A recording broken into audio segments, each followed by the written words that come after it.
A YouTube video without any poetry in it? Let's do this thing. So, this is sort of a video response, but sort of not really. It's based around an issue that Robo Bubba Kunter brought up in her video Ex-Vegan Nazi, or Vegan Nazi, or however she wants to have it pronounced, which is an issue to do with animal testing. I'm not really going to sort of summarise her views here. You should all go and watch that video and check it out. I did my own sort of looking around YouTube and the interwebs on the issue, and came across several things. So this is really kind of a response to two videos, I guess. One is a video by a user called All About Daniel, his video called My Thoughts on Animal Testing, which probably is a parody video, so it's not really worth going and giving him hate for that. I can't imagine that anyone is as airheaded in their opinions on a topic like that, really, as he comes across. But the issue there is that some of his commenters seem to take his views seriously, and post responses sort of agreeing with him in a serious manner. The other one is the He Said, She Said show, with their video 2012 Animal Testing and Paedophiles in Prison and Stupid Exes, which actually does seem to take it seriously.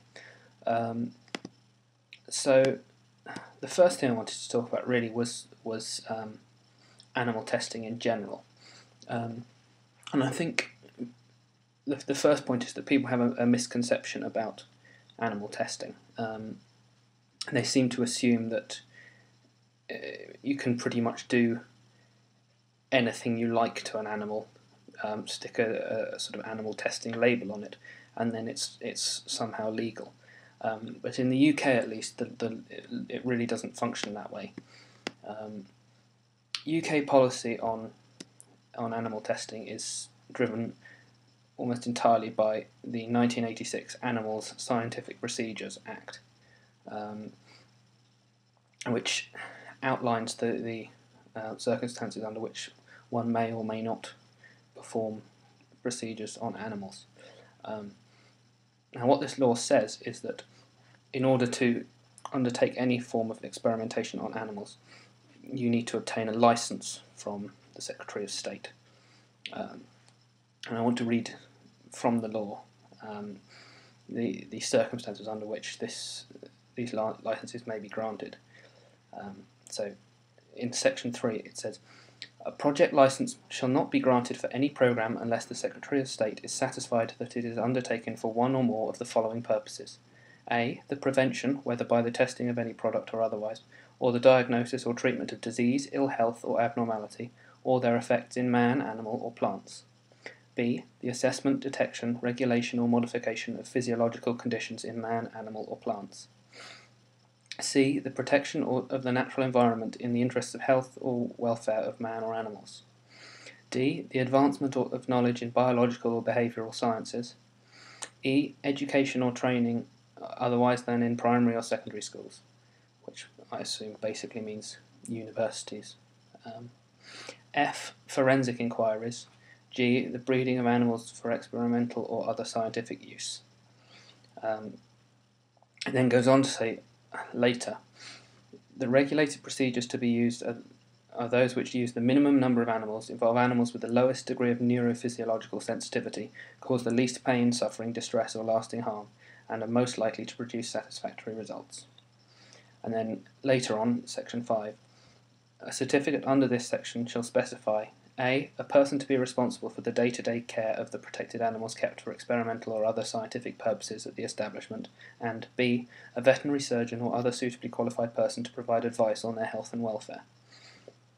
So what all this shows is essentially that you have to have very good solid scientific basis for whatever you're doing. You have to take care of the animals that are in your trust.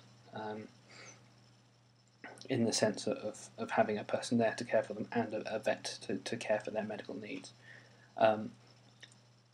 And you have to do it in sort of as animal sensitive way as possible.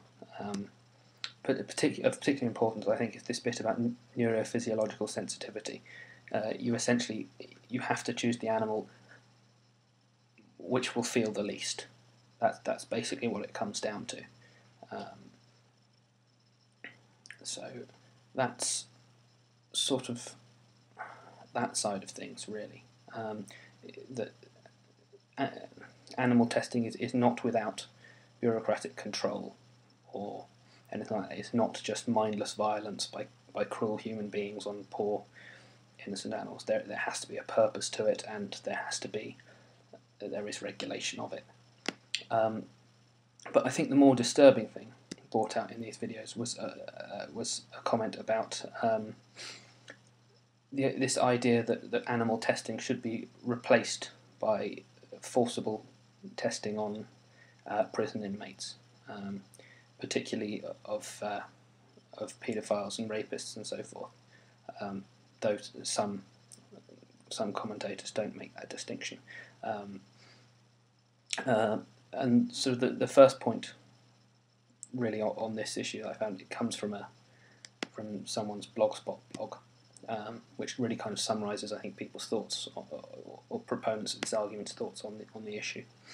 The quote reads, "If they didn't give a damn about the well-beings of the same kinds and did the inhumane sins, I don't see why they should be considered a Homo sapien." I'll put a link to all the stuff I've referred to here and down below, by the way. So, sort of to answer this question, I almost feel like I want to refer them to Aaron Ra or something. Clearly, because they are a member of the Homo sapiens species. They aren't changed beyond the definition of Homo sapiens by any crime they could possibly commit. Nothing we say or do can change the fact that we are Homo sapiens. And as such, we remain the complex bundle of emotions, feelings, hopes, fears, thoughts, and dreams that you are and I am now. So I think the term human rights either is entirely meaningless, or it does have to still apply here to these people that are still people. Whether you sort of can agree or not over what these rights should be, I think it is important to realise that unless you include within those rights the right to own and control your own body and access to it, then in fact the rapists that you're suggesting using here in forced experimentation have in fact done nothing wrong. It is precisely a violation of this right that is the reason for their incarceration. So, in fact, to force harmful and dangerous medical experiments on these people, even if they are criminals, is still no less a violation than the violation they themselves have committed. Secondly to this, I think it's an important point that the basis of the legal system is, one would hope, not simply the torture of wrongdoers. This notion of societally sanctioned vengeance as a form of justice has hopefully been consigned to the history books of a biblical era. As a society, we've simply moved past this. We've incorporated the ideas of correction and rehabilitation and so forth into our criminal justice system. The word here is justice. It's not the revenge system or anything like that. We are seeking, and I think we are right to seek, some sort of higher path than that. Otherwise, we might as well just descend into savagery and beat each other with clubs every time anyone transgresses anything. And I think my final and sort of almost most important point is that I, for one, would be very, very uncomfortable with any state being given the authority to choose to force medical testing on any human being on the basis of any dividing line.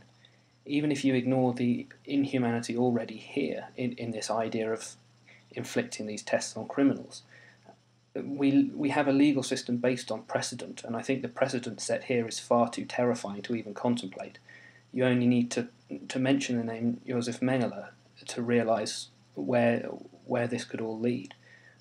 It is a terrible, terrible idea to have the state deciding that any one group of people, even if it is people deemed criminal, to lose the rights to their own body. It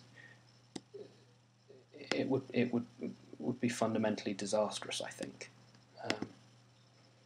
So that's my thoughts on the issue. Check out Robo Baba Kunta, because she's very good and very interesting. And any comments you had on this issue would be interesting and appreciated. So, good night, YouTube.